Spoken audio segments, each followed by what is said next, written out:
Hello and welcome to EGW Writings Tech Tips. I'm your host, Daryl Thompson. We have been looking at the EGW Writings 2 app on the iPad and learning how to use all the different tools and features of the app. Today we're going to look at All Collections. Now, All Collections is exactly that. It's a collection of all the different parts and databases of all the books and contents and pamphlets that we have available in the EGW Writings 2 app. So let's dive right in and take a look right here. On my home screen, you'll see in the top middle icon it says All Collections, and when I tap on it, it takes you to another set of menus. And as you see here, the top 9 have to deal with Ellen White. The bottom 3 have to do with mostly non-Ellen White content.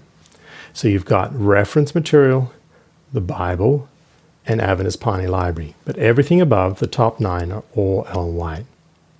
So you have books, devotionals, periodicals, pamphlets, manuscript releases, miscellaneous collections, letters and manuscripts, biography, and modern English. Now, what does each of these contain? Well, books has all 120 books of Ellen G. White, both that were released and published in her lifetime, and also those that have been produced since her death in 1915. Now we have the devotionals, and these devotionals have been produced by the White Estate over the years, and we have 21 of them available. Then we have periodicals. These are not the complete periodicals, but just the Ellen G. White articles that appeared during her lifetime. A lot of you may be familiar, for example, with the Review and Herald ones. So if I tap down on the right-hand side of my quick lookup menu, you will notice here that you've got all the Review and Herald articles from 1851 through to 1915 that she wrote and appeared. We also have pamphlets. There's about 200 of those. We have the manuscript releases, which came through in the late 1970s and 80s, that were a collection, 21-volume collection of previously unpublished material.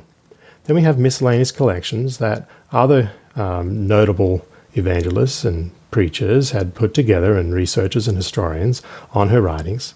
And then we have the letters and manuscripts that contains 50,000 of her letters and manuscripts that were written all through her lifetime.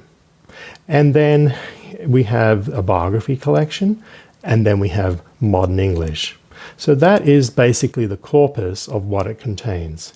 In the bottom, in the reference section, we have the SDA Adventist Beliefs, Dictionary, Children's Stories, Reference Works, Research Document, the Scripture and Topical Indexes, and Historical Reference Works.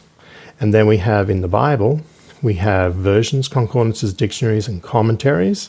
And the Adventist Pioneer Library, we have pioneer authors, periodicals, miscellaneous titles, and recent authors. So as you can see, there's a lot of material that is contained in all of these databases in the EGW Writings. And if you want to browse and search all the material, the All Collections is the place that you will go to. So thanks for joining this quick tutorial today. I hope it's been a blessing to you, and may you always remember, to God be the glory, and to Him His name be praised. Thank you for joining us. Have a nice day.